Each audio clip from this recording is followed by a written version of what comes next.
Добрый человек спас маленького львенка, который едва не погиб из-за безответственного поведения людей. Мужчина выкормил и вырастил маленького хищника, а затем им пришлось надолго расстаться.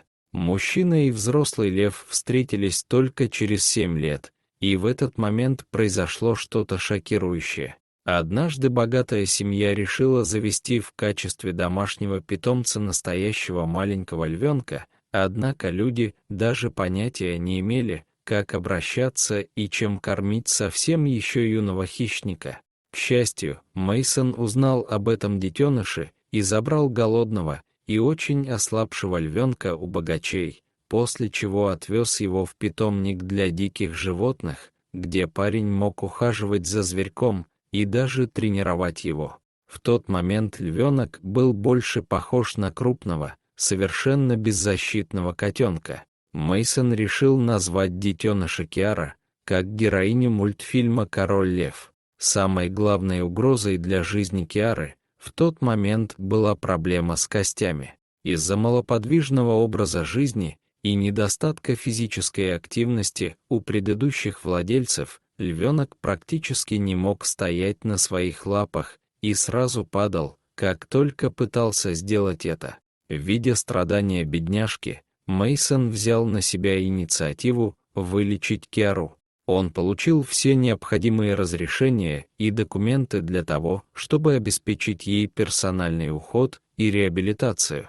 Парень стал для львенка практически приемным отцом и с нежностью заботился о маленьком зверьке, который при встрече всегда с радостью обнимал своего наставника. Мейсон кормил питомца, играл с ним и следил за состоянием его здоровья. Мужчина постепенно увеличивал физические нагрузки для животного, чтобы оно смогло не только стоять, но и радостно бегать на своих лапах. Благодаря заботе и уходу Мейсона, Киара восстановила свои силы и здоровье, и ей, наконец, удалось победить свою страшную болезнь. Шло время, и Киара постепенно превращалась во взрослую львицу, а условия содержания в питомнике были совершенно не предназначены для жизни крупных хищников. Мейсон видел, как у львицы начали проявляться охотничьи инстинкты, и она не раз грозно подкрадывалась к другим обитателям питомника. Киара начала представлять большую опасность для остальных животных и сотрудников парка, поэтому с хищницей нужно было что-то срочно делать. Единственный, кого львица продолжала все так же любить и нежно обнимать, был Мейсон. А парень никак не мог придумать, что же ему делать дальше со своим большим питомцем. Животное невозможно было вернуть в дикую природу, так как она просто не выжила бы там, не смогла бы самостоятельно добывать пропитание.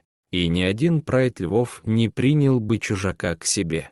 Наконец Мейсон нашел подходящий вариант. Это был заповедник для крупных диких животных в Бразилии, где львицу поселили бы рядом с другими хищниками. Вот только был один существенный минус. Киаре придется жить очень далеко от своего наставника, из-за этого он не сможет навещать своего необычного питомца, и вскоре связь между ними окончательно оборвется. Однако у Мейсона просто не было другого выбора. Вскоре Киара оказалась в своем новом доме. Сначала животное было очень грустным и опустошенным, но постепенно она обрела там новую семью и вновь стала энергичной и красивой львицей. Казалось, хищница навсегда забыла о своем приемном отце. При этом у Мейсона в сердце остались только теплые воспоминания о Киаре, которую он растил с раннего детства. Парень очень хотел навестить свою подопечную, но ему мешали многие обстоятельства. Первые месяцы нельзя было встречаться с Киарой, так как это лишь ухудшило бы ее и без того печальное состояние.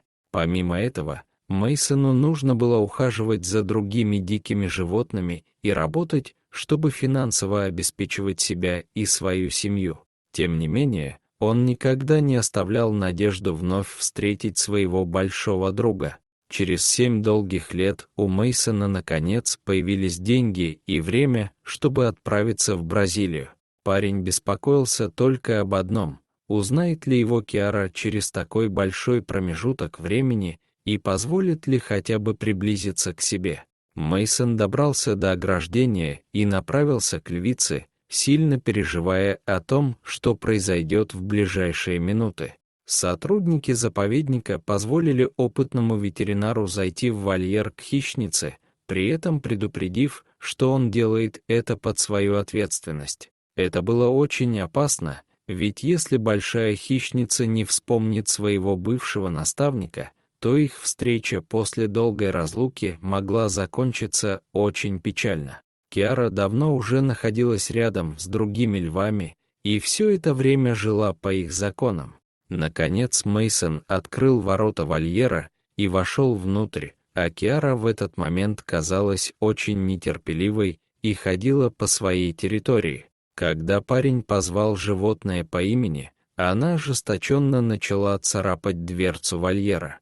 Затем огромная львица бросилась на человека и с легкостью повалила его на землю. Окружающие застыли от ужаса, не понимая того, что Киара просто была очень рада видеть своего спасителя и не могла сдержать эмоции от нахлынувших на нее чувств. Львица, как раньше, с нежностью обняла человека.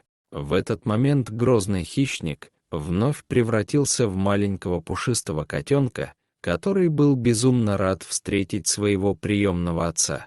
Сотрудники заповедника были просто поражены и не могли поверить в то, что происходило у них перед глазами. Киара все никак не хотела отпускать своего неожиданного гостя, крепко ухватившись за него своими мощными лапами. Это было довольно опасно с учетом острых когтей, клыков и приличного веса хищницы. Однако Мейсон ничуть не беспокоился и с удовольствием отвечал животному взаимностью.